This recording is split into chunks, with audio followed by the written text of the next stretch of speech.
Good afternoon. I'm David Israelite. I'm the President and CEO of the National Music Publishers Association. And I'm here with David Lowery, singer-songwriter and really advocate for all creators. And we have some exciting announcements to make today, actually three.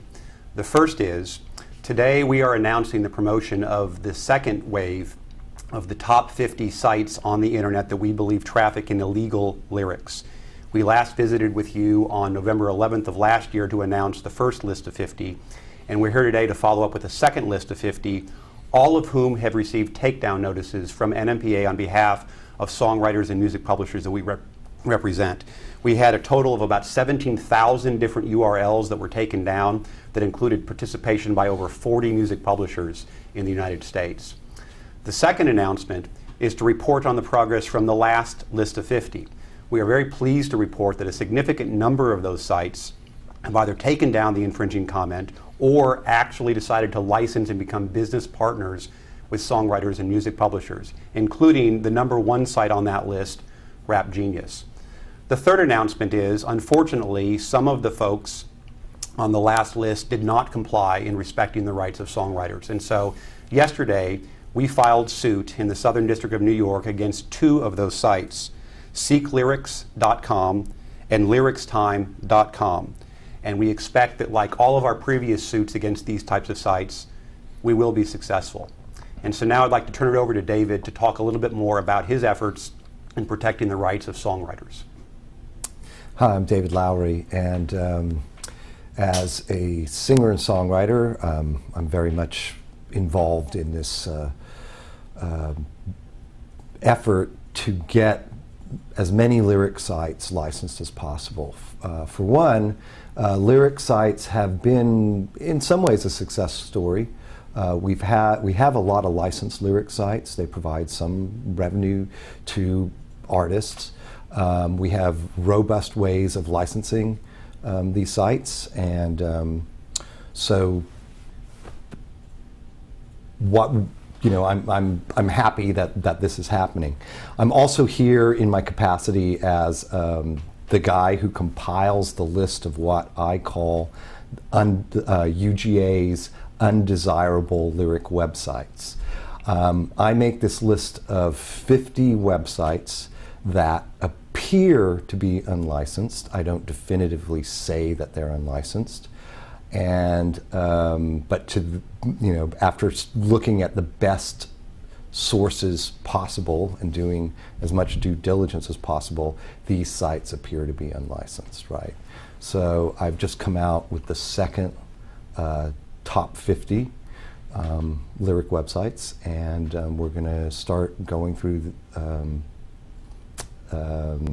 these and see what happens, right? And I should make clear that the lawsuits that we're filing today on behalf of NMPA and its members, they have nothing to do with David's effort other than we use his list as a tool to look into these sites. I know folks have asked in the past about the basis of who makes the top 50 list, and what I will tell you is that while there is not an exact science to who are the top 50 worst offenders, very similar to like the FBI's top 10 most wanted list, what we've done is actually take a look at the sites that we believe are the biggest problems, and we've identified them. And it makes a lot of sense to put them together in a group and to attack them as a group, which is why we've sent the takedown notices to all 50 at the same time, and why we go back and look at their compliance with the takedown notices to make sure that they are compliant. And if they're not, then I think sites will find themselves in the same position as seeklyrics.com and lyricstime.com, where we'll be forced to file a lawsuit. I would much rather that they take the path that 11 of the sites on the previous list of 50 have taken, which is to license, to become business partners, and to really go forward as a good actor in the community. I should say a word about our takedown program. Since 2006, NMPA has been focused on these types of sites that use the works of songwriters without proper compensation.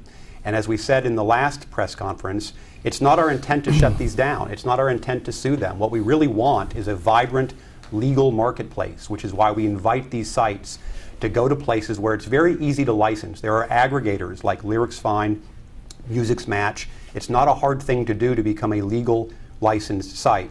So we invite all of the sites that received our takedown notices yesterday, the top 50, to take that path and license and become partners with songwriters.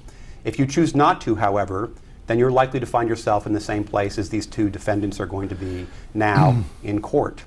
I should also mention that our program includes such a wide breadth of songs. We have over 5,000 authorized songs, and we tend to focus on the songs that are the most popular, because those are the songs that are the most trafficked on these sites. And so when a site receives a takedown notice, we look at the content on their site.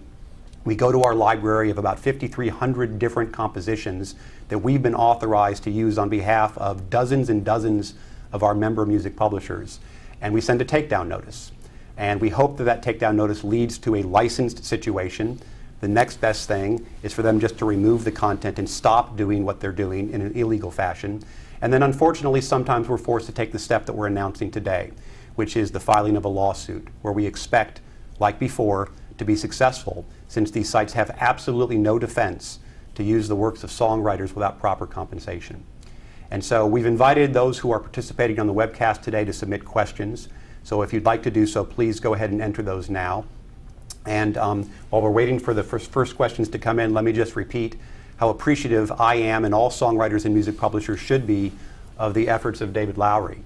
If artists and songwriters took as much interest in their own careers and protecting their property like David does, our industry would be a much better place. And really, all creators owe David a tremendous debt of gratitude for the leadership role that he's taken. He has become really one of the primary spokespersons in the world on behalf of protecting creator rights. And so we're so proud to be working with him on this effort and thank him for all of his efforts. Yeah, and I just want to point something out. A couple things really quickly. I post this list. It's at ugalyricwebsite.org. I got the URL right. And it's dynamic, and there's an email address there so that, there's been a couple cases where sites have appeared on the list, and after unwinding rather complicated licensing deals, we have noted that they're probably licensed or potentially licensed, but largely you can look at this list and you can see what we think is unlicensed. We're not definitively saying they're unlicensed. That's why we use the word undesirable. Also, I need to point out that it's not myself or the University of Georgia, which is part of the litigation. Just need to repeat that. And finally, the fact that we don't license, that the fact that every site that appears on this list doesn't become licensed is not necessarily, should be viewed as a bad thing, because internet traffic to websites obeys what's typically mathematicians call a power law. So if you can knock out or license 2 or 3 of the top 5 sites, or 11 of the top 25 sites, you've actually moved a significant amount of traffic from the black market into the legitimate market. So it's going to be difficult for us to get all 50 sites, or it would be difficult for the NMPA to probably get all 50 sites to be licensed. But the fact that they got 22 sites, is it, to either license or shut down is quite extraordinary. I would have never expected us to have such an effect with the website list, and it's really quite extraordinary. It's a significant amount of traffic has been either legitimized or driven to sites that are legitimate, that do fairly pay publishers and songwriters.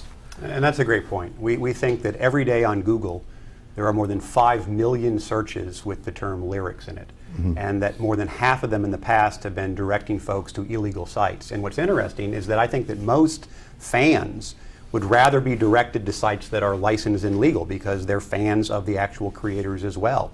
And as a consumer, you have no idea when you enter that search whether you're being taken to a site that's illegal or legal, because the illegal sites go to great lengths to try to disguise themselves as legal sites.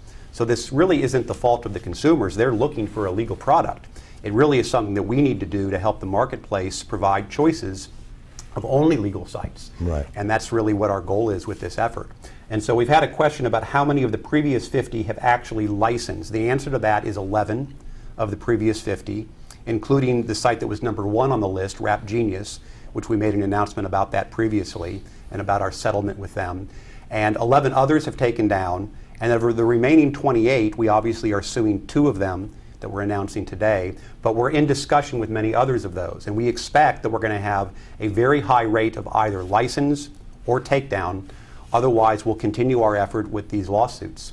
I published the list sort of preliminarily so that we can, get some feedback, because every once in a while, we miss something or whatever like that. And I noticed since I've listed these sites, I think 3 of them have taken the sites down before we really even announced the list, or done much publicity around the list. Right. We have another question about how much income the legal sites are generating for songwriters.